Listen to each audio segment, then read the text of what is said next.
मैंने ही घूम घूम के ये कौम जगाई, मैंने ही बाम सेफ DS4 बनाई। साइकिल से चला हूँ मैं तो पैदल भी चला हूँ, मैं कांशी राम आज यहाँ बोल रहा हूँ। मैंने तो इस मिशन के लिए घर को था छोड़ा, अच्छी थी मेरी नौकरी घर बार को छोड़ा। बाबा साहेब अम्बेडकर के अभिषेक जीवित रहेगा और इस देश में दलित प्राइम मिनिस्टर भी बनेगा, आपको लिख के दे रहा हूं। और इस बात को अपनी हिम्मत और अपने जज्बे से कह रहा हूं। अगर दोबारा जिस अम्बेडकर को मान्यवर कांशीराम ने जीवित किया था ना, अगर उस कांशीराम को जीवित ना कर दिया ना, तो मैं भी बाबा साहेब अम्बेडकर का वंशज हूं। ठीक है।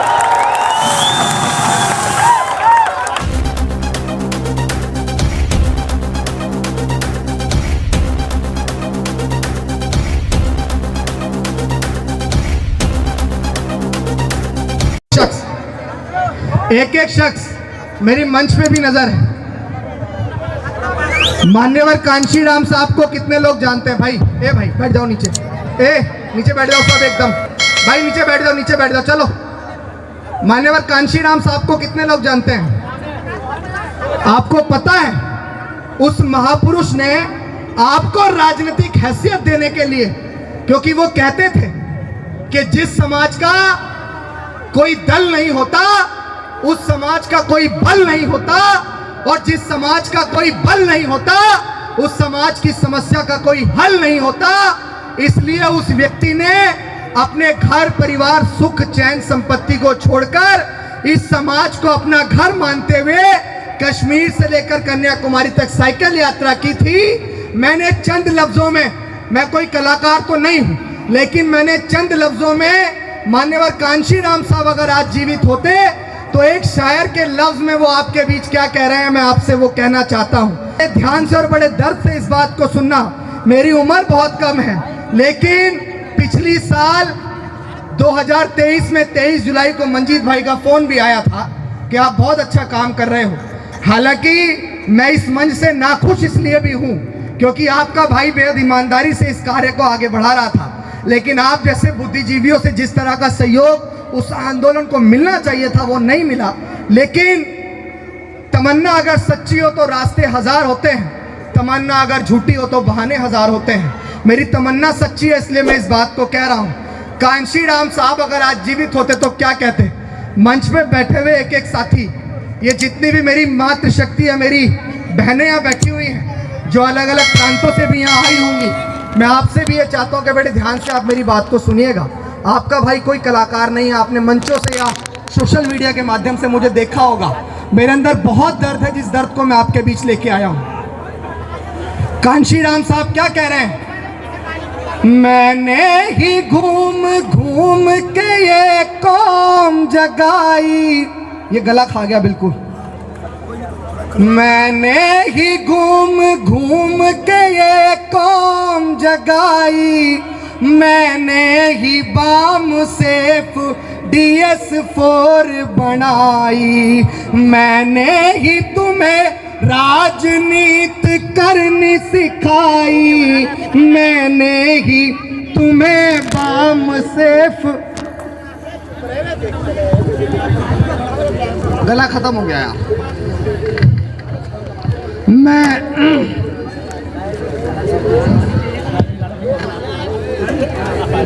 हेलो, कोई बात नहीं अभिषेक भाई, तब तक काम चलाओ जब तक अपनी सरकार नहीं बनती। जब सरकार बन जाएगी तो सब साउंड ठीक हो जाएंगे। ये तो आपको जुबान देके कहता हूं कि अभिषेक जीवित रहेगा और इस देश में दलित प्राइम मिनिस्टर भी बनेगा, आपको लिख के दे रहा हूं। और इस बात को अपनी हिम्मत और अपने जज्बे से कह रहा हूं।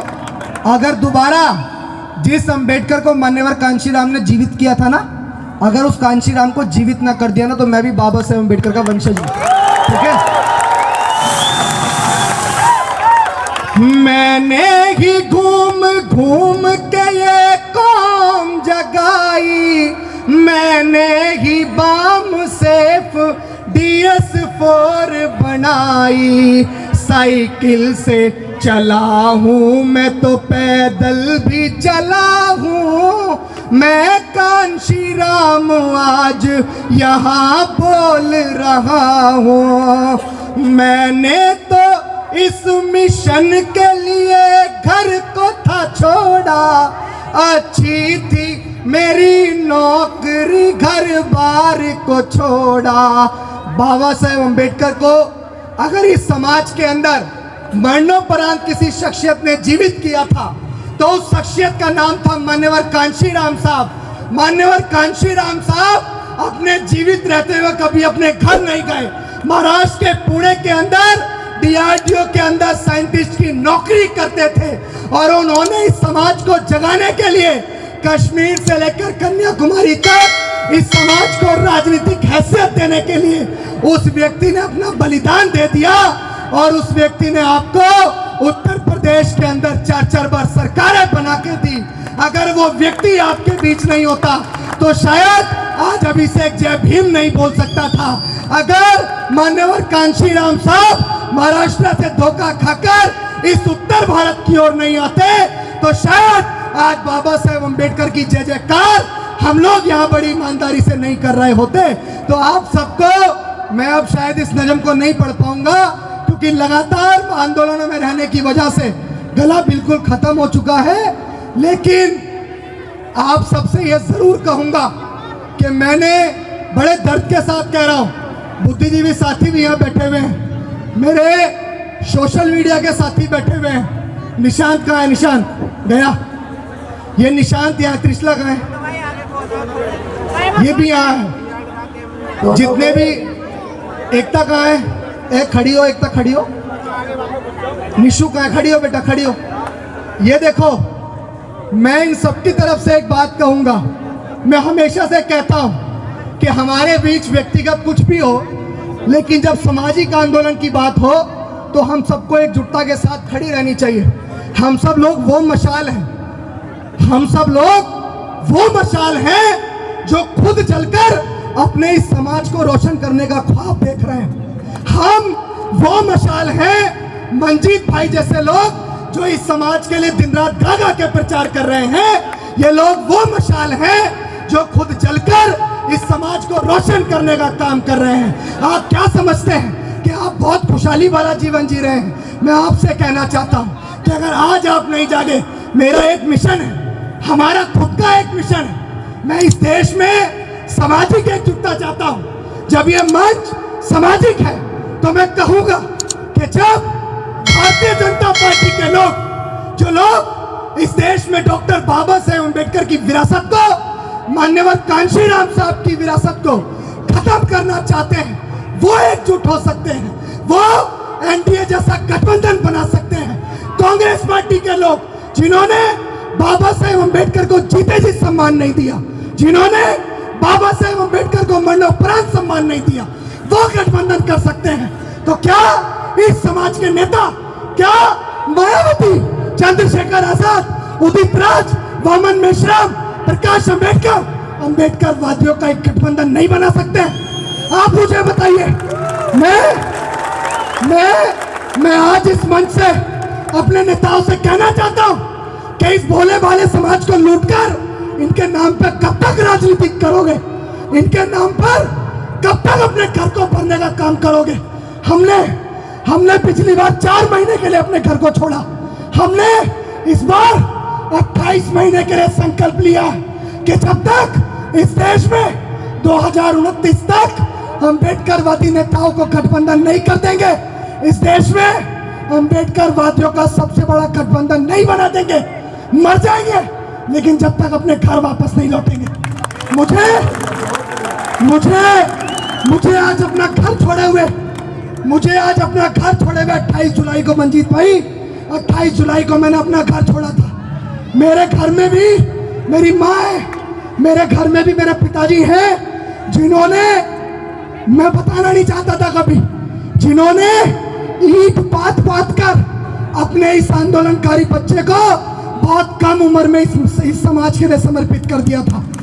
मेरे फादर राजमिस्त्री का काम करते हैं, लेकिन आज मैं घमंड के साथ कह सकता हूं कि अगर समाज के ऊपर कोई शोषण करता है, अगर इस समाज के ऊपर कोई आंखें उठाने का काम करता है, या मेरी माताओं बहनों को कोई गलत निगाह से देखने का काम करता है, तो अभिषेक अपने जूते से उसको पानी पिलाने का काम करता है। मैं आज आप सबके भरोसे इस बात को कह रहा हूं, आप सबने मुझे यह हिम्मत दी है कि पूरे देश के अंदर अगर आपके साथ बिहार के अंदर शोषण हुआ, अगर आपके साथ इस जनपद के अंदर शोषण हुआ, अगर आपके साथ पूरे देश में कहीं भी शोषण हुआ, तो एसपी डीएम कलेक्टर नहीं, अगर इस सूबे का मुख्यमंत्री भी मेरे सामने खड़ा होगा तो इस समाज के लिए अभिषेक उसकी आंखों में आंखें डाल के बात करने का काम करेगा।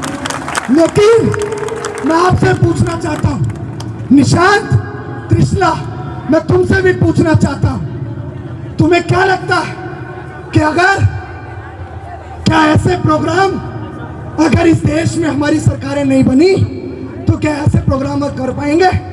बताओ। यहाँ बहुजन समाज पार्टी के साथी बैठे हुए थे, कहाँ हैं? आप उठो जी। नहीं कर पाएंगे। उठो। जब उत्तर प्रदेश में 206 सीटों के साथ पानी का पानी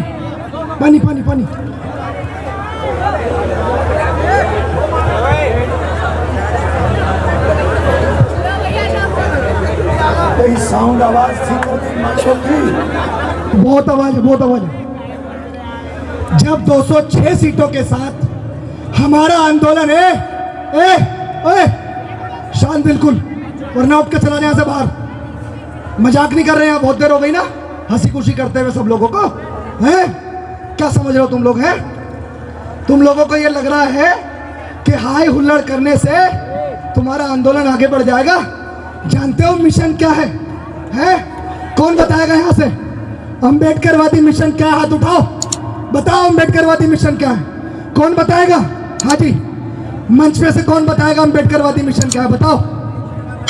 इतने सारे साथी बैठे हुए हैं, किसी को पता है बहुजन मिशन क्या है? ये बहुजन मिशन सिर्फ 2 शब्दों पर टिका है मेरी माताओं बहनों, और इस दो शब्दों का नाम है, आप लोग बड़े ध्यान से सुनना क्योंकि तुम्हारे कंधों पे जिम्मेदारी है। तुम माइक लेके इस समाज को जगाने का काम करते हो। कांशीराम कहते थे कि भाषणों से समाज जगेगा या नहीं जगेगा, लेकिन शायरी और गाने के माध्यम से समाज जल्दी जग सकता है। तो आप लोग उस काम को कर रहे हो। ये मिशन 2 शब्दों पर टिका और इसका नाम है सामाजिक परिवर्तन और आर्थिक मुक्ति। ये मिशन सिर्फ 2 शब्दों पर टिका है, सामाजिक परिवर्तन और आर्थिक मुक्ति का आंदोलन। जिस असामाजिक परिवर्तन और आर्थिक मुक्ति के आंदोलन को स्थापित करने के लिए हमारे सारे रहबरों ने अपनी जान खपा दी। मेरी माताएं बहनें यहाँ बैठी हुई हैं, अगर आपके बच्चे को पेट में दर्द भी हो जाए तो इस एरिया के बेहतर से बेहतर अस्पताल के अंदर दिखाओगे नहीं दिखाओगे?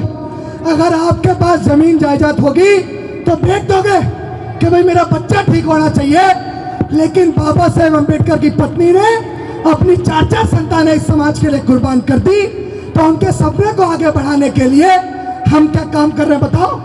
हाँ जी, आप मुझे बताओ, जब बहुजन समाज पार्टी की 206 सीटों के साथ पूर्ण बहुमत की सरकार थी, तो इस उत्तर प्रदेश के अंदर किसी की हैसियत थी कि वो हमारी माओ बहनों के ऊपर आग उठा के देख ले? ठीक है, नहीं। लेकिन आज हमारी ये हैसियत हो गई। पहले एक बार जोरदार तालियां इस आयोजक कमेटी के लिए। देखो, अगर मैं ज्यादा कड़वा बोल जाऊं सब लोगों से तो मैं आप सबसे माफी नहीं मांगूंगा, क्योंकि मेरी जिंदगी का कोई भरोसा नहीं है। आप सबकी प्रोटेक्शन करते करते हमने इतने दुश्मन बना लिए हैं कि आपके बीच से कब चले जाएंगे कुछ नहीं पता है। इसलिए आपको कुछ अगर बुरा भी लगेगा तो भी लगता रहे, क्योंकि मैं बहुत कड़वा आदमी हूं और कड़वा आदमी हमेशा सच्चा होता है। मेरे अंदर दर्द है, इसलिए उस दर्द को अपनों के बीच बयां कर रहा हूं। आज आपकी हैसियत क्या है सुनो, आज आपकी राजनीतिक हैसियत क्या है पता है? इस उत्तर प्रदेश के अंदर जहां 403 विधानसभाएं हैं, वहां आज आप अपना एक विधायक बनाने के लिए भी तरस रहे हो। बताओ, कोई औकात नहीं है आपकी। ये मूंछों को मरोड़ने से काम नहीं चलेगा। अपने नेताओं को ललकारो और उनसे कहो कि जब इस देश में हमारी 85% की भागीदारी है, आप बाबा साहेब अम्बेडकर और मान्यवर कांशीराम साहब के